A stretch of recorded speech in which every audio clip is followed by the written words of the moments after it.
नमस्कार दोस्तों, स्वागत है आप सभी का हमारे YouTube चैनल तत्काल एजुकेशन पे। दोस्तों उम्मीद करते हैं आप सभी बहुत अच्छे होंगे, आपकी तैयारी भी काफ़ी ज़बरदस्त तरीके से चल रही होगी।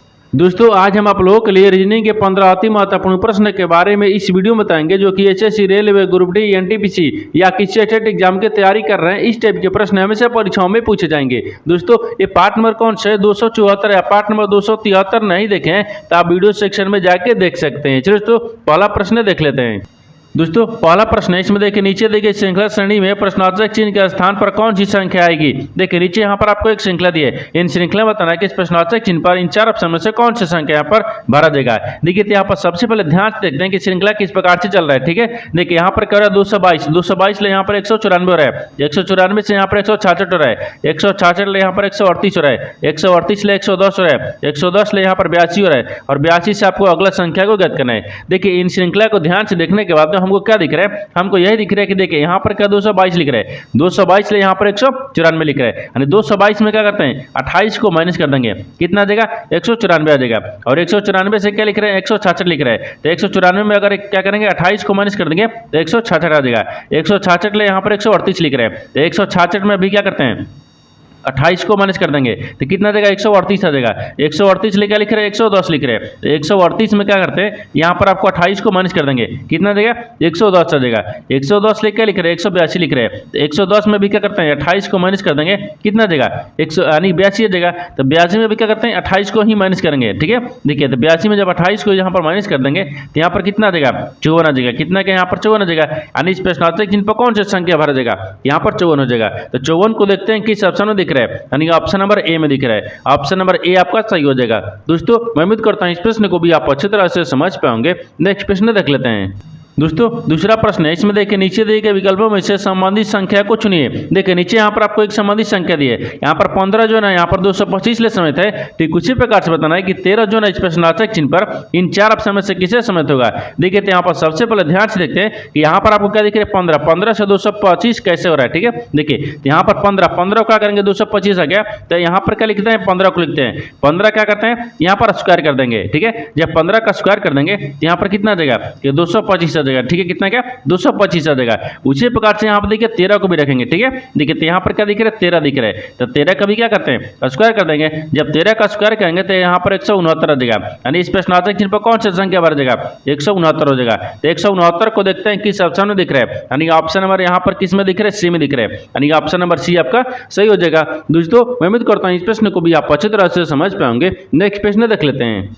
दोस्तों तीसरा प्रश्न है, इसमें देखिए निम्नलिखित प्रश्न में दिए गए विकल्पों में से विषम शब्द का चयन करें। देखिए नीचे यहाँ पर आपको चार शब्द दिए, इन चारों शब्दों में बताना है कि तीन एक समान है, एक आपको अलग है, उसी को बताना है कि चारों में से कौन सा यहाँ पर आपको एक विषम दिख रही है। देखिए तो यहाँ पर क्या करिएगा, वीडियो को रोककर खुद अपने आप से बनाने की कोशिश करिएगा और 15 प्रश्न में से अपने कितने प्रश्न सही किए हैं वीडियो को लास्ट में कमेंट में जरूर बताइएगा। और इस चैनल पर पहली बार आए तो चैनल को सब्सक्राइब कर बेल आइकन घंटी को प्रेस जरूर कर लीजिए, क्योंकि सबसे पहले इस तरह क्लास आपको मिलता रहे। देखिए यहाँ पर सबसे पहले ध्यान से देखते हैं कि चारों शब्द में से कौन सा आपको एक यहाँ पर विषम दिख रही है। देखिए एक में क्या दिया है यजुर्वेद, यहाँ पर आपको ऋग्वेद दिया है। ठीक है, यहाँ पर आपको यजुर्वेद दिया है, फिर यहाँ पर सामवेद दिया है, फिर आयुर्वेद दिया है। तो यहाँ पर देखते हैं कि चारों शब्द को ध्यान से देखने के बाद में हमको क्या दिख रहा है। देखिए हमको यही दिख रहा है, ये ऋग्वेद दिया है, यजुर्वेद दिया है और सामवेद दिया है। इन तीनों क्या दिख रहे हैं, देखिए ये तीनों आपको क्या दिख रहे हैं। देखिए यहाँ पर आपको ऋग्वेद, यहाँ पर यजुर्वेद, फिर यहाँ पर सामवेद, इन तीनों क्या दिख रहे हैं भारतीय वेद है। ठीक है, यहाँ पर लिखते रहते हैं, देखिए ये भारतीय, ठीक है भारतीय, ये क्या लिख रहे हैं भारतीय वेद हैं, ये क्या है भारतीय वेद है। ठीक है, ये तीनों का दिख रहे हैं भारतीय वेद है। लेकिन यहाँ पर आपको देखिए यानी आयुर्वेद दिया है, यानी आयुर्वेद क्या दिया ये चिकित्सक दिया है। ठीक है, देखिए यहाँ पर लिख भी लेते हैं। ठीक है, चिकित्सक यानी चिकित्सा, ठीक है चिकित्सा, चिकित्सक की न चिकित्सक से, ठीक है चिकित्सक से यहाँ पर संबंधित है, एक क्या दिख रहा है संबंधित दिख रहा है। ठीक है, संबंधित यानी संबंधित, ठीक है क्या दिख रहा है संबंधित है। देखिए यहाँ पर ऋग्वेद हो गया, यजुर्वेद हो गया, सामवेद हो गया, इन तीनों का दिख रहा है भारतीय वेद है। लेकिन यहाँ पर आपको वायु वेद दे दिया है, यहाँ पर आपको क्या दिख रहा है ये चिकित्सक से संबंधित यानी वेद है। ठीक है, इस चिकित्सक के संबंधित है, तो तीनों एक संबंध दिख रहा है, एक आपको वाला कौन हो गया विषम, तो आपको डी हो गया, यानी ऑप्शन नंबर डी आपका सही हो जाएगा। दोस्तों मैं उम्मीद करता हूँ इस प्रश्न को भी आप अच्छी तरह से समझ पाएंगे। नेक्स्ट प्रश्न देख लेते हैं। दोस्तों 4 नंबर प्रश्न है, इसमें देखिए यदि संख्या यहाँ पर 75, 38, 14 के प्रत्येक विषम अंक में यानी 1 जोड़ा जाए तथा प्रत्येक सम अंक में 1 घटाया जाए तो इस प्रकार बनी नई संख्या में सभी सम संख्याओं का योगफल कितना होगा। देखिए यहाँ पर सबसे पहले प्रश्न समझिए सिंबल करें, ठीक है। देखिए यहाँ पर क्या बोल रहा है कि यदि एक संख्या दी हुआ है जो कि यहाँ पर 75, 38, 14 है, ठीक है, यानी 14 के प्रत्येक देखिए विषम अंक में क्या बोल रहा है 1 जोड़ा जाए और यहाँ पर प्रत्येक सम अंक में 1 घटाया जाए तो जो नई संख्या बने उसमें सम संख्याओं का योगफल ज्ञात करना है। तो सबसे पहले क्या करते हैं, यानी संख्या जो लिखा है उसको ध्यान से लिखते हैं, ठीक है। देखिए यहाँ पर आपको संख्या क्या लिख रहा है, तो यहाँ पर आपको 7 लिख रहा है, 5 लिख रहा है, ठीक है, यहाँ पर 3 लिख रहा है, फिर 8 लिख रहा है, फिर 1 लिख रहा है, फिर 14 लिख रहा है, ठीक है। देखिए बोल रहा है ना कि 75, 14, देखिए 75, 38, 14 के प्रत्येक विषम अंक में 1 जोड़ा जाए तो विषम अंक में 1 को जोड़ देंगे, ये विषम अंक दिख रहा है इसमें 1 को जोड़ देंगे तो 7 में 1 को जोड़ेंगे 8 आ गया, यानी 5 में भी 1 को जोड़ देंगे, ठीक है, तो यहाँ पर कितना आ गया 6 आ गया, 3 में भी यहाँ पर 1 को जोड़ देंगे, ठीक है, जोड़ने के बाद में कितना क्या 4 आ गया है, 1 में भी क्या करते हैं यहाँ पर 1 को जोड़ देंगे, कितना क्या 2 आ गया। ये बोल रहा है कि देखिए यहाँ पर क्या बोल रहा है कि विषम अंक में 1 जोड़ा जाए, अब आगे दिया है कि प्रत्येक सम अंक में 1 घटाया जाए तो सम अंक में 1 को घटा लेंगे तो ये सम संख्या दिख रही है इसमें 1 को माइनस कर लेंगे, कितना क्या 7 आ गया। अब उसी प्रकार से देखिए 4 दिख रहा है, 4 में भी -1 कर लेंगे, ये 3 आ गया, ठीक है, 3 आ गया। जो बोल रहा है कि इस प्रकार बनी नई संख्या में ये आपको क्या बन गया नई संख्या बन गया, ठीक है, यानी नई यहाँ पर नई हो गया, ठीक है, नई संख्या दिख रहा है तो यहाँ पर नई संख्या होगा, ठीक है, नई संख्या होगा। तो नई संख्या में बोल रहा है कि सभी देखिए सभी सम संख्याओं का योगफल कितना है, तो सभी सम संख्याओं का योगफल निकालेंगे। देखिए तो यहाँ पर सम संख्या कौन सा दिख रहा है, देखिए तो यहाँ पर 8 भी दिख रहा है, फिर प्लस में यहाँ पर 6 दिख रहा है, फिर प्लस यहाँ पर 4 दिख रहा है, ठीक है, आगे इसमें 2 भी दिख रहा है, कितना दिख रहा है प्लस यहाँ पर 2 भी दिख रहा है। देखिए 8, 6, 4 और यहाँ पर 2 दिख रहा है, इन सब विषय क्या है सम संख्या है। अब सम संख्या का योगफल ज्ञात करना है। देखिए तो यहाँ पर 8, 2, 10, 6, 4, 10, यहाँ पर कितना आ गया 20 आ गया, इनको जोड़ने के बाद में योगफल कितना आ गया 20 आ जाएगा। तो 20 को देखते हैं किस ऑप्शन में दिख रहा है, यानी ऑप्शन नंबर यहाँ पर आपको सी में दिख रहा है, यानी ऑप्शन नंबर सी आपका सही हो जाएगा। दोस्तों मैं उम्मीद करता हूँ इस प्रश्न को भी आप अच्छे तरह से समझ पाओगे। नेक्स्ट प्रश्न देख लेते हैं। दोस्तों 5 नंबर प्रश्न है, इसमें देखिए एक व्यक्ति 12 किलोमीटर पश्चिम की ओर चलता है, दाएं मुड़ता है और 5 किलोमीटर चलता है, फिर वह 5 किलोमीटर प्रारंभिक बिंदु की ओर चलता है और गंतव्य तक पहुंचता है, वह प्रारंभिक बिंदु से कितनी दूरी पर है। देखिए यहाँ पर सबसे पहले प्रश्न समझिए से बोल कर, ठीक है। देखिए यहाँ पर क्या बोल रहा है, एक व्यक्ति है जो, ठीक है, एक व्यक्ति जो 12 किलोमीटर पश्चिम की ओर चलता है, तो सबसे पहले यहाँ पर एक डायग्राम को बनाते हैं। देखिए यहाँ पर आपको एक डायग्राम होता है, ये क्या दिख रहा है, ये पूर्व होता है, यहाँ पर आपको पश्चिम होता है, ऊपर उत्तर होता है, नीचे यहाँ पर दक्षिण होता है, ठीक है। आगे देखिए, आगे बोल रहा है कि दाएं, देखिए बोल रहा है कि देखिए एक व्यक्ति जो है पश्चिम की ओर कितना चलता है, यानी यहाँ पर आपको 12 किलोमीटर चलता है। तो सबसे पहले मान लीजिए यहाँ पर रखते हैं, ठीक है, यहाँ पर एक व्यक्ति है जो कि 12 किलोमीटर कितना चलता है पश्चिम की तरफ, यहाँ पर 12 किलोमीटर पश्चिम की तरफ हो गया। आगे बोल रहा है कि दाएं मुड़ता है और 5 किलोमीटर चलता है, फिर दाहिने मुड़ता है, तो दाहिने आपको ऊपर की तरफ चलेंगे, ठीक है, चलता है और 5 किलोमीटर चलता है, ठीक है, चलता है। फिर वह बोल रहा है कि 5 किलोमीटर प्रारंभिक बिंदु की ओर चलता है, फिर प्रारंभिक बिंदु की ओर चलता है, ठीक है, कितना चलता है 5 किलोमीटर चलता है, ये 5 किलोमीटर हो गया, ठीक है, इतना तक हो गया। अब बोल रहा है कि गंतव्य तक पहुंचने के लिए देखिए और गंतव्य स्थान तक पहुंचा जाता है, ठीक है, यानी पहुंच जाता है, तो वह प्रारंभिक बिंदु से कितनी दूरी पर है। तो बोल रहा है कि जो गंतव्य स्थान तक है वहां तक पहुंचता है, तो बोल रहा है कि प्रारंभिक बिंदु से और यहाँ का बीच की दूरी अभी ज्ञात करना है, ठीक है, यहाँ से यहाँ के बीच की दूरी ज्ञात करना है ना, यहाँ से बोल रहा है कि बीच की दूरी ज्ञात कर रहा है, ठीक है। अब देखिए इसके लिए क्या करेंगे, यहाँ से यहाँ बीच की दूरी ज्ञात करने के लिए ये आपको क्या दिख रहा है, ये चित्र हमको क्या दिख रहा है, देखिए लंबाई दिख रहा है, आधार दिख रहा है। तो सबसे पहले क्या करते हैं, लंबाई प्लस आधार को ज्ञात करते हैं, ठीक है। जैसे यहाँ पर ध्यान से देखिए ए दिख रहा है, मान लीजिए इसको बी रखते हैं, इसको सी रख लेंगे। देखिए तो ए यहाँ पर क्या लिख रहा है सी बराबर, ठीक है, ए सी बराबर क्या आ जाएगा, यानी ए बी, ठीक है, ए बी स्क्वायर, फिर प्लस में क्या लिख रहे हैं बी सी स्क्वायर, ठीक है, बी सी स्क्वायर। अब इनको क्या करते हैं रूट में रख लेंगे। अब देखिए तो यहाँ पर ए बी का मान कितना दिया है, ए बी का मान मान लीजिए यहाँ पर क्या दिए 5 दिए है, तो 5 का स्क्वायर कर लेंगे, फिर प्लस यहाँ पर कितने दिए 12 का भी स्क्वायर कर देंगे, ठीक है। अब देखिए इनको 50 25 हो गया, फिर यहाँ पर कितना दिख रहा है 12 12 से 144 दिख रहा है, ठीक है, 12 का स्क्वायर करेंगे 144 आ गया। अब इन दोनों को आपस में जोड़ेंगे, 25 को 144 को जोड़ने के बाद में यहाँ पर आपको वर्गमूल कितना का 169 आ गया, ठीक है। यहाँ पर आपको 169 आ गया। अब 169 का वर्गमूल कितना होता है, यहाँ पर 13 आता है, ठीक है, यानी 13 किलोमीटर। तो 13 किलोमीटर आपको यहाँ से यहाँ के बीच की दूरी, यानी देखिए ये टोटल यहाँ से यहाँ के कितना गया, ये 13 किलोमीटर आ गया। जब यहाँ से यहाँ के 13 किलोमीटर आ गया, अब इसमें क्या किया कि यहाँ तक आपको 5 किलोमीटर चला है, तो देखिए 13 हो गया, ठीक है, टोटल 13 आ गया। तो 13 में से क्या करते हैं, 5 को माइनस कर लेंगे, तो कितना आ जाएगा, 8 किलोमीटर आ गया, ठीक है, कितना आ गया, 8 किलोमीटर। यानी यहाँ से यहाँ के बीच की दूरी है कितना है, 8 किलोमीटर है। तो आपसे वही बोल रहा है कि देखिए वह प्रारंभिक बिंदु से कितनी दूरी पर है, तो यहाँ से प्रारंभिक बिंदु से कितनी दूरी पर है, तो यहाँ पर 8 किलोमीटर है। तो 8 किलोमीटर को देखते हैं किस ऑप्शन में दिख रहा है, यानी ऑप्शन नंबर किस में दिख रहा है, तो आपको डी में दिख रहा है, यानी ऑप्शन नंबर डी आपका सही हो जाएगा। दोस्तों मैं उम्मीद करता हूँ इस प्रश्न को भी आप अच्छी तरह से समझ पाओगे। नेक्स्ट प्रश्न देख लेते हैं।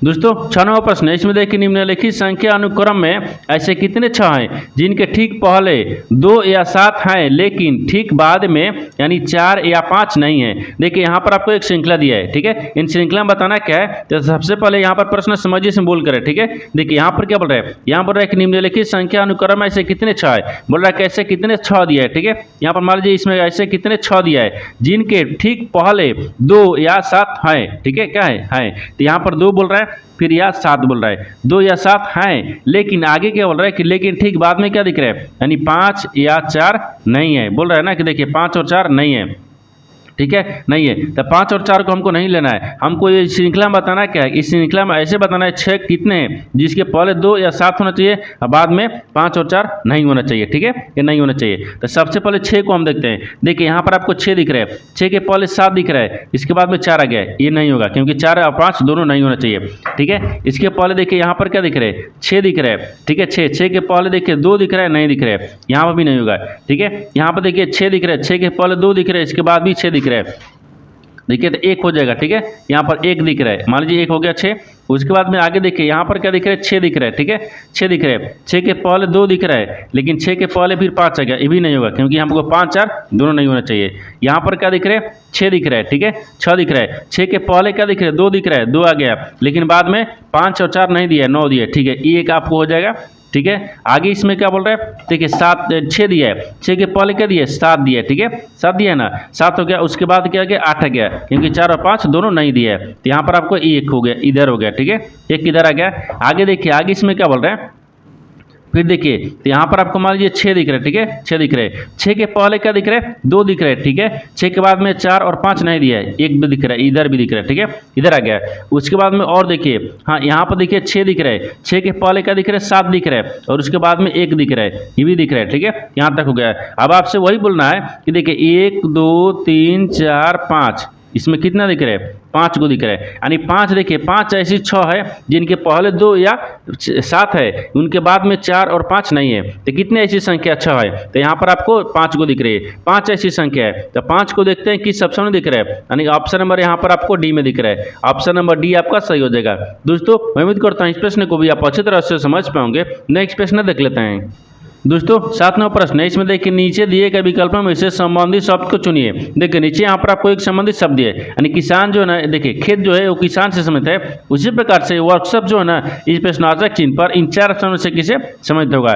देखिए तो यहाँ पर सबसे पहले ध्यान से देखते हैं कि यहाँ पर आपको खेत में कौन कार्य करता है, किसान कार्य करता है, तो यहाँ पर कार्य को रख लेंगे, ठीक है, यानी कार्य करता है, ठीक है, करता है। देखिए खेत में किसान कार्य करता है, उसी प्रकार से वर्कशॉप में कौन काम करता है, उपकरण थोड़े होगा, नहीं होगा, कार्य थोड़ी होगी, नहीं होगी, इंजन होगा, नहीं होगा, लेकिन यहाँ पर वर्कशॉप में कौन कार्य करता है, तो मैकेनिक काम करता है, ठीक है, कौन काम करता है, मैकेनिक, ठीक है, यानी मैकेनिक काम करता है। तो वर्कशॉप में कौन कार्य करता है, तो मैकेनिक, यहाँ पर मैकेनिक हो जाएगा, कार्य करता है, ठीक है, यानी करता है, तो मैकेनिक हो जाएगा। तो इस प्रश्नार्थक चिन्ह पर कौन सा संख्या यानी शब्द भरा जाएगा, मैकेनिक। मैकेनिक को देखते हैं किस ऑप्शन में दिख रहा है, तो ऑप्शन नंबर यहाँ पर आपको डी में दिख रहा है, यानी ऑप्शन नंबर डी आपका सही हो जाएगा। दोस्तों मैं उम्मीद करता हूँ इस प्रश्न को भी आप अच्छी तरह से समझ पाओगे। नेक्स्ट प्रश्न देख लेते हैं। दोस्तों 8वां प्रश्न है, इसमें देखिए PQRSTU और भी एक गोल मेज के, देखिए मेज के परिध केंद्र की ओर अभिमुख होकर बैठे हैं, यानी P के दाईं ओर से गिनने पर P और P और के बीच केवल 2 लोग बैठे हैं, यानी और V के बीच केवल 2 लोग बैठे हैं, यानी P Q के बीच में केवल 3 लोग बैठे हैं, यानी R U के बीच, देखिए R U के ठीक है बाएं पड़ोस में बैठा है, यानी Q के दाईं ओर से गिनने पर यानी Q और U के बीच में कितने लोग बैठे हैं। देखिए यहाँ पर सबसे पहले प्रश्न समझिए से बोल कर, ठीक है। देखिए यहाँ पर आपको कितने दिए, 7 व्यक्ति दिए जो गोल मेज में एक परिध की ओर बैठा हुआ है, ठीक है। देखिए तो यहाँ पर क्या करते हैं, एक केंद्र को देखिए यहाँ पर बोल रहा है ना कि P Q R S T U और भी एक गोल मेज परिध के केंद्र की ओर अभिमुख होकर बैठे हैं। तो सबसे पहले यहाँ पर एक गोल को बैठाते हैं, ठीक है। यहाँ पर आ गया 1 2 3 4 5 6 7 लोग बैठे हैं जो कि केंद्र की तरफ मुंह करके बैठे हुए हैं, ठीक है। एक केंद्र की तरफ मुंह करके बैठे हैं। बोल रहा है कि P के दाईं ओर से गिनने पर P और देखिए P और के बीच में 2 लोग बैठे हैं, ठीक है। आगे दिया है कि V के बीच में केवल 2 लोग बैठे हैं, तो V के बीच में केवल 2 लोग बैठे हैं। आगे क्या दिया कि P और Q के बीच में केवल 3 लोग बैठे हैं। देखिए तो यहाँ पर मान लीजिए P को रखते हैं, ठीक है। P दिख रहा है, यानी P Q के बीच में केवल 3 लोग बैठे हैं, तो P Q, तो यहाँ पर आपको Q रखते हैं। इनके बीच में कितने लोग हैं, 3 लोग हैं। देखिए 1 2 3 लोग हैं, ठीक है। यहाँ पर 3 लोगों को बैठे हुए हैं। आगे बोल रहा है कि देखिए कि 3 लोग हैं और R U के ठीक बाएं पड़ोस में बैठा है, लेकिन R जो U के बाएं पड़ोस में बैठा है, तो यहाँ पर क्या रखते हैं, U को रखते हैं। U को यहाँ पर क्या रखते हैं, R रखते हैं। पड़ोस में हो गया ना, बाएं ओर हो गया। आगे बोल रहा है कि Q के बाईं ओर से गिनने पर, देखिए Q के बाईं ओर से गिनने पर Q और U के बीच में कितने लोग बैठे हैं, तो Q और यहाँ पर U के बीच में गिनने पर, तो यहाँ पर क्या करते हैं, T को रखते हैं। एक व्यक्ति बैठ गया, फिर यहाँ पर S रखते हैं और यहाँ पर V रखते हैं, ठीक है। यहाँ पर वही बताना है। देखिए यहाँ पर जो बोल रहा है कि Q के बाईं ओर से, देखिए Q के बाईं ओर से गिनने पर U और यहाँ पर Q के बीच में कितने बैठे हैं। देखिए U और Q इन दोनों के बीच में कितने व्यक्ति बैठे हैं, एक व्यक्ति बैठा है जो कि T है, यानी एक व्यक्ति बैठा है, ठीक है। यानी एक व्यक्ति बैठा हुआ है, एक यहाँ पर व्यक्ति हो गया ना। देखिए यहाँ पर आपको एक व्यक्ति हो जाएगा, एक व्यक्ति बैठा हुआ है, ठीक है। यानी एक व्यक्ति बैठा हुआ है, यानी बैठा है, ठीक है। एक व्यक्ति बैठा है, तो यहाँ पर कितने, एक व्यक्ति बैठा है। तो एक को देखते हैं किस ऑप्शन दिख रहा है, ऑप्शन नंबर आपको बी में दिख रहा है। ऑप्शन नंबर बी आपका सही हो जाएगा। दोस्तों मैं उम्मीद करता हूँ इस प्रश्न को भी आप अच्छी तरह से समझ पाएंगे। नेक्स्ट प्रश्न देख लेते हैं। दोस्तों 9वां प्रश्न है, इसमें देखिए उच्च व्यनारेख का चयन करें जो दिए गए वर्गों के बीच संबंध को स्वतंत्र रूप से दर्शाता है। देखिए नीचे यहाँ पर आपको 3 शब्द दिए हैं, इन तीनों शब्द को बताना कि आपस में कैसे संबंधित है और इन 4 वर्णग्राम में से कौन सा वर्णग्राम बनेगा। देखिए तो यहाँ पर सबसे पहले ध्यान से देखते हैं कि तीनों शब्दों से कॉमन कौन सा मिल रहा है, ठीक है। देखिए यहाँ पर आपको चाचा दिया है, रिश्तेदार दिया है और शिक्षित दिया है। तो सबसे कॉमन आपको क्या दिख रहा है, रिश्तेदार दिख रहा है, ठीक है। रिश्तेदार के अंदर में चाचा आते हैं, तो यहाँ पर देखिए सबसे पहले यहाँ पर क्या कहते हैं, रिश्तेदार, यानी रिश्तेदार हो गया, ठीक है। रिश्तेदार के अंदर में यहाँ पर चाचा आ जाएंगे, ठीक है। रिश्तेदार के अंदर में क्या है, चाचा आ जाएगा। और यहाँ पर आपको दिख रहा है, देखिए यहाँ पर शिक्षित लोग ऐसे दिखेंगे, ठीक है।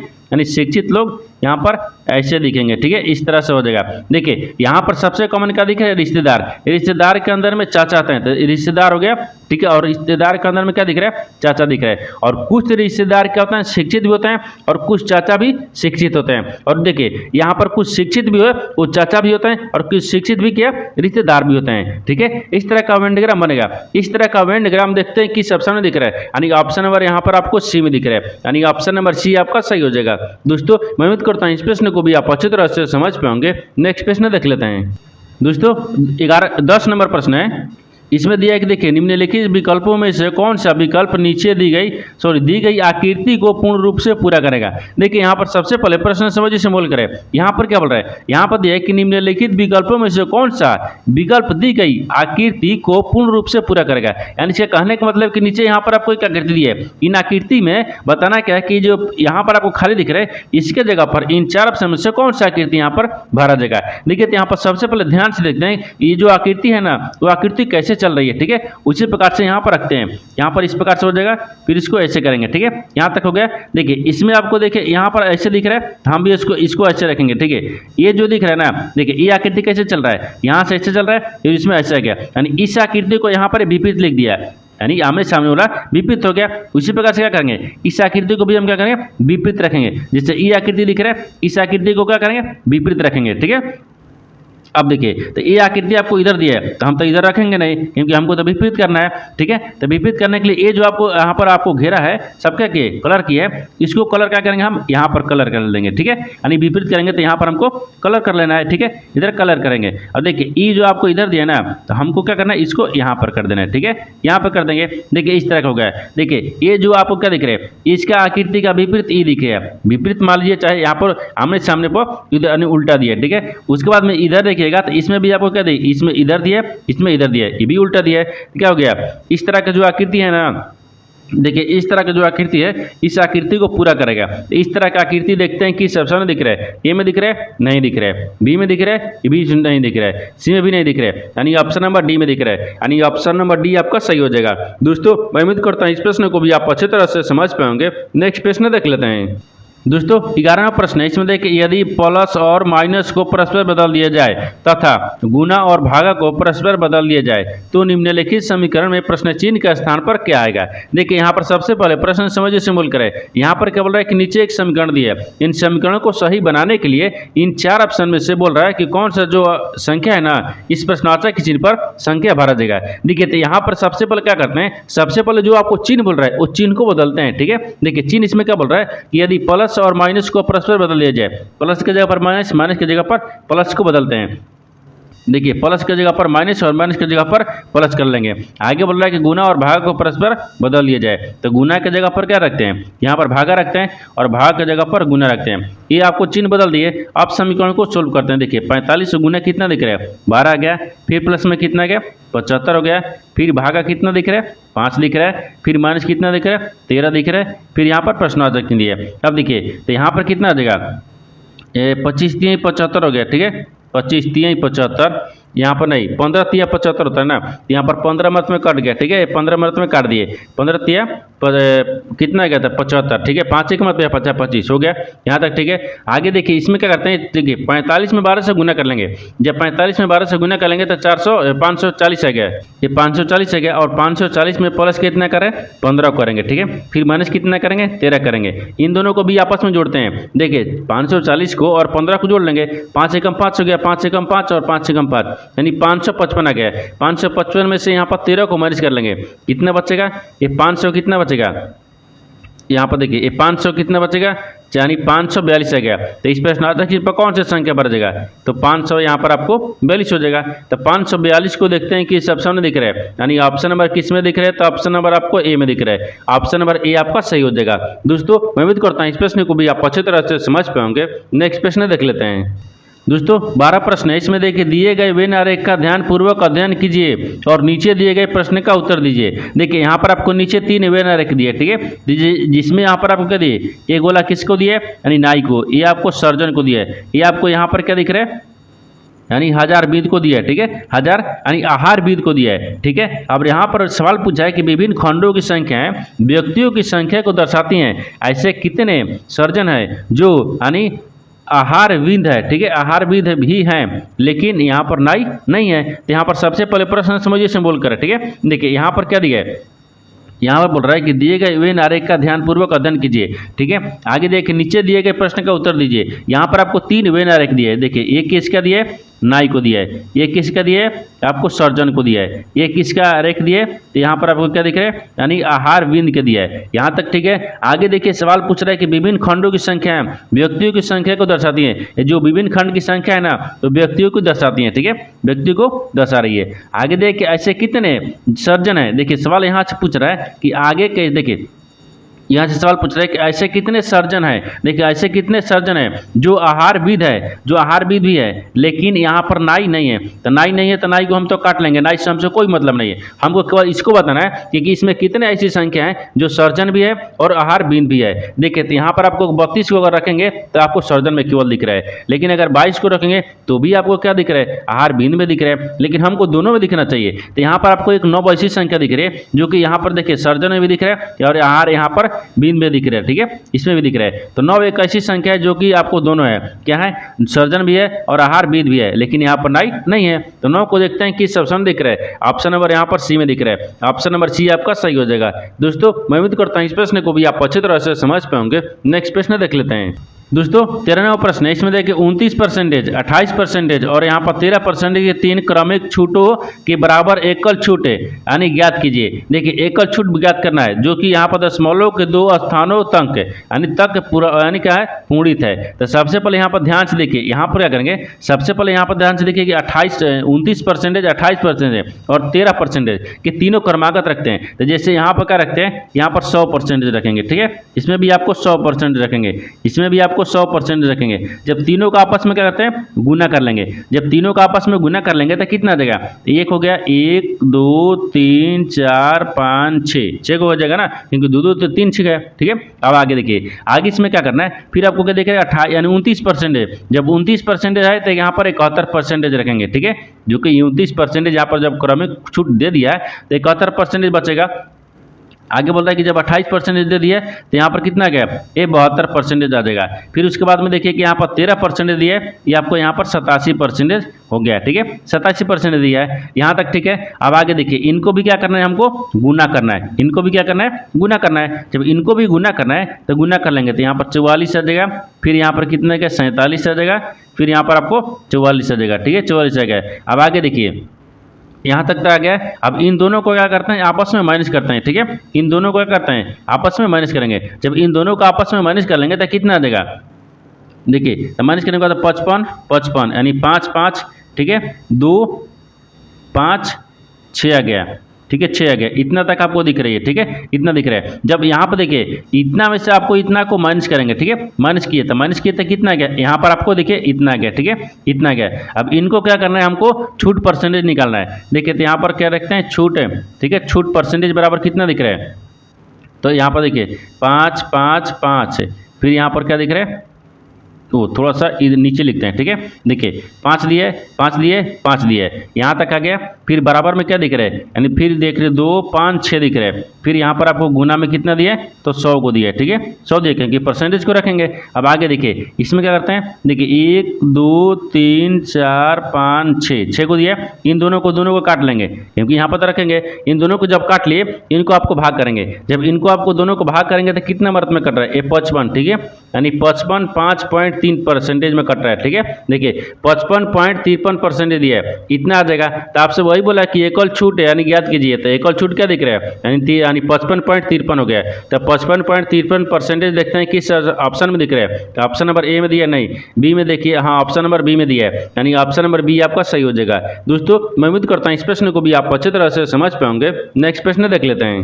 दोस्तों 14वां प्रश्न है, इसमें देखिए संपूर्ण पृष्ठीय क्षेत्रफल यानी 216 स्क्वायर है, 216 सेंटीमीटर स्क्वायर है वाले घन का आयतन ज्ञात कीजिए। देखिए यहाँ पर आपको क्या बोल रहा है, यहाँ पर आपको बोल रहा है ना कि संपूर्ण पृष्ठीय क्षेत्रफल 216 सेंटीमीटर स्क्वायर दिया है, लेकिन इसके क्या बोल रहा है कि घन का आयतन ज्ञात करना है। तो घन के आयतन पहले ज्ञात करते हैं, तो यहाँ पर क्या लिख रहे हैं, देखिए यहाँ पर आपको क्या लिख रहे हैं, घन यानी घन का संपूर्ण पृष्ठीय क्षेत्रफल यानी संपूर्ण हो गया, ठीक है, यानी संपूर्ण पृष्ठीय क्षेत्रफल, ठीक है। तो यहाँ पर पृष्ठीय को रखते हैं यानी पृष्ठीय, ठीक है, यानी पृष्ठीय क्षेत्रफल, ये क्या दिख रहा है, पृष्ठीय क्षेत्रफल हो गया, ठीक है, पृष्ठीय क्षेत्रफल। तो पृष्ठीय क्षेत्रफल कितना दिया है, तो यहाँ पर 216 दिया है, ठीक है। देखिए तो यहाँ पर आपको क्या होता है कि घन का संपूर्ण पृष्ठीय क्षेत्रफल कितना होता है, तो यहाँ पर 6 होता है, इसका फॉर्मूला होता है 6 स्क्वायर, ठीक है, यानी 6a स्क्वायर।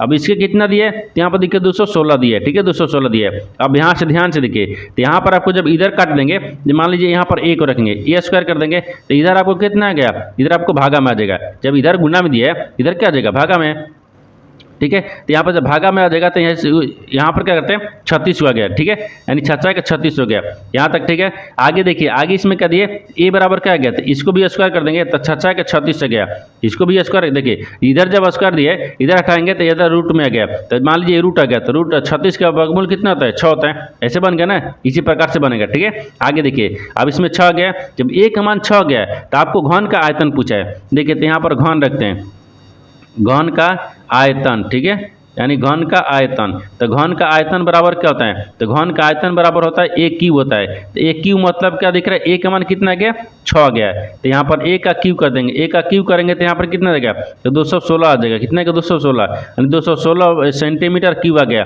तो 216 सेंटीमीटर क्यूब को देखते हैं कि ऑप्शन में दिख रहा है, तो ऑप्शन नंबर यहाँ पर आपको सी में दिख रहा है, यानी ऑप्शन नंबर सी आपका सही हो जाएगा। दोस्तों मैं उम्मीद करता हूँ इस प्रश्न को भी आप अच्छी तरह से समझ पाओगे। नेक्स्ट प्रश्न देख लेते हैं। दोस्तों 15 प्रश्न है, इसमें देखिए कथनों को पढ़े और दिए गए विकल्पों में से निष्कर्ष को चुने। देखिए नीचे यहाँ पर आपको एक कथन दिया है, यहाँ पर निष्कर्ष दिए। कथन के आधार पर डायग्राम को बनाते हैं, निष्कर्ष के आधार पर प्रश्न को सोल्व करते हैं। तो सबसे पहले यहाँ पर ध्यान से देखते हैं कि कथन बोलकर है, ठीक है। कथन के आधार पर डायग्राम को बनाते हैं। कथन बोल रहा है कि कुछ पेड़ फूल है, जो कुछ यहाँ पर क्या दिख रहा है, पेड़ दिख रहा है, ये पेड़ है, ठीक है। यानी कुछ पेड़ क्या दिख रहा है, फूल दिख रहा है, तो यहाँ पर आपको फूल में रख लेंगे, ठीक है। आगे देखिए, आगे बोल रहा है कि सभी फूल सुंदर है, जो सभी फूल है ना वो क्या है, सुंदर है, तो यहाँ पर सुंदर को रखते हैं, ठीक है, सुंदर है। आगे बोल रहा है कि कुछ सुंदर लड़की हैं, कुछ जो सुंदर दिख रहा है ना वो क्या है, लड़की है, ठीक है। कुछ सुंदर यहाँ पर लड़की को रखते हैं, ये लड़की हैं। ये तो आपको कथन बोल रहा था, कथन के आधार पर डायग्राम को बना दिए, लेकिन निष्कर्ष क्या बोल रहा है, इसके आधार पर ही प्रश्न को सोल्व करना है। देखिए निष्कर्ष पहला में दिया है, कुछ फूल पेड़ है, जो कुछ फूल, यहाँ पर कुछ फूल है, ये क्या दिख रहा है, पेड़ है, तो हाँ कुछ फूल क्या दिख रहा है, पेड़ दिख रहा है, ये सही बोल रहा है। दूसरा देखिए, दूसरा बोल रहा है कि कुछ सुंदर फूल हैं, जो कुछ सुंदर फूल हैं, तो यहाँ पर देखिए ये क्या दिख रहा है, सुंदर दिख रहा है, सुंदर के अंदर में ही आपको फूल दिख रहा है, यानी सभी के अंदर में ही कुछ आता है, तो यहाँ पर ये भी सही बोल रहा है, यानी सभी सुंदर के अंदर में ही फूल है, ये भी सही बोल रहा है, दोनों सही बोल रहा है। 1 2 दोनों आपको सही बोल रहा है। तो जब 1 2 दोनों सही बोल रहा है तो कौन सा निष्कर्ष सही होगा, देखिए निष्कर्ष 1 और 2 दोनों अनुसरण करते हैं, यानी ऑप्शन नंबर ए दिख रहा है, यानी ऑप्शन नंबर ए आपका सही हो जाएगा। दोस्तों मैं उम्मीद करता हूं इस प्रश्न को भी आप अच्छे तरह से समझ पाओगे। नेक्स्ट वीडियो में मिलते हैं, तब तक जय हिंद। दोस्तों इस चैनल पर पहली बार आए तो चैनल को सब्सक्राइब कर बेल आइकन घंटे को ऊपर जरूर कर लीजिएगा, क्योंकि सबसे पहले इस तरह क्लास आपको मिलता रहे।